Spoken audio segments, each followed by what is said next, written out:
मुझे नहीं लगता कि अब और देरी होनी चाहिए। बहुत जल्द जो हमारे सक्रिय कार्यकर्ता रहे हैं, जिन्होंने पार्टी के लिए काम किया है, उन सबको पद नहीं मिल सकते हैं, लेकिन भागीदारी, उनको मान सम्मान, उनको एक महत्व देने का काम हमारी सरकार करेगी। काफी चर्चा हो चुकी है एआईसीसी की भी, प्रदेश सरकार की भी, और हम सब ने अपने अपने सुझाव भी दिए हैं, क्योंकि अब कैबिनेट का विस्तार हो चुका है। हम छोटा दल हैं, फिर भी असली भूमिका विपक्षी कांग्रेस पार्टी ने निभाई है। मुझे नहीं लगता कि अब और देरी होनी चाहिए। बहुत जल्द जो हमारे सक्रिय कार्यकर्ता रहे हैं, जिन्होंने पार्टी के लिए काम किया है, उन सबको पद नहीं मिल सकते हैं, लेकिन भागीदारी, उनको मान सम्मान, उनको एक महत्व देने का काम हमारी सरकार करेगी। जो भाजपा कहती है कि हमारी डबल इंजन की सरकार है लखनऊ में और दिल्ली में, अगर सरकार इतनी मजबूत है और इतना उनके अंदर आत्मविश्वास है, तो उनके जो वर्तमान मंत्री और विधायक हैं वो छोड़ के भाग रहे हैं भाजपा को, कुछ कारण तो होगा। और वैसा तबका है जो अपने आप को वंचित और शोषित कहता है, उनकी कैबिनेट के मंत्री, उनके विधायक, और रिवर्स पलायन हो रहा है। तो आप समझिएगा कि वहां पे भाजपा की जमीन खिसक रही है। प्रधानमंत्री जी को लगातार वहां रैलियां करनी पड़ रही हैं, और जो अंतर्विरोध पैदा हुआ है भाजपा का उत्तर प्रदेश में, वो जग जाहिर है।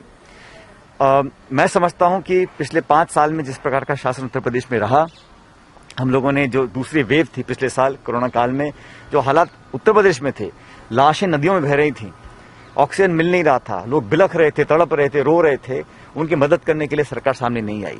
सबने मौन व्रत साधा हुआ था। फिर किसानों को आपने ललकारा, कील कांटे बिछाए, उनको आपने आतंकी कहा, अलगाववादी कहा, उग्रवादी कहा, और एक मंत्री के पुत्र के ऊपर आरोप लगाया कि उन्होंने गाड़ी चलाकर लोगों को कुचला है। अब किसानों के साथ इतनी बर्बरता करेंगे, महिलाओं का शोषण उत्पीड़न होगा। हर उत्तर प्रदेश के जिले में जिस प्रकार से पुलिस और प्रशासन ने कानून के दायरे के बाहर जाकर काम किया है, लोगों के अंदर आतंक फैलाया है, और जिस रवैये से काम किया है, उसमें हर चीज काबू के बाहर है। महंगाई हो, बेरोजगारी हो, निवेश होता नहीं, बिजली पानी सड़क की कोई बात नहीं करता, सिर्फ वहां बुलडोजर राज है और वहां इनकाउंटर का राज है।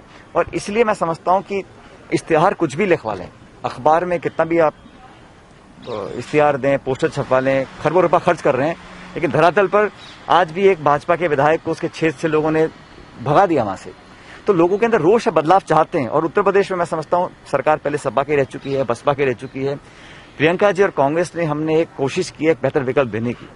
अब 10 मार्च को जो परिणाम आएंगे पता पड़ेगा, लेकिन मैं समझता हूं कि कांग्रेस के पक्ष में परिणाम आएंगे। उत्तराखंड, पंजाब में हम सरकार बनाएंगे, और यूपी में लोग बदलाव चाहते हैं, और कांग्रेस एक बेहतर विकल्प बनकर सामने आ रही है। कांग्रेस तो देखो, वहां पर हम सत्ता में 3 दशक से नहीं है, लेकिन जैसे मैंने कहा, सपा बसपा की सरकारें लोग देख चुके हैं, उन सरकारों को नकार चुके हैं, भाजपा को देख चुके हैं, नकार चुके हैं।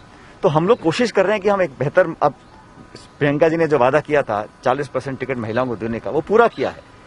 अब कौन आ रहा है, कौन जा रहा है, चुनाव के समय होता रहता है, लेकिन पब्लिक समझ रही है कि कौन बेहतर है, कौन, और मुश्किल में कौन खड़ा रहा। आज सपा बसपा रैलियां कर रहे हैं, 4 साल तक सड़कों पे कौन आया?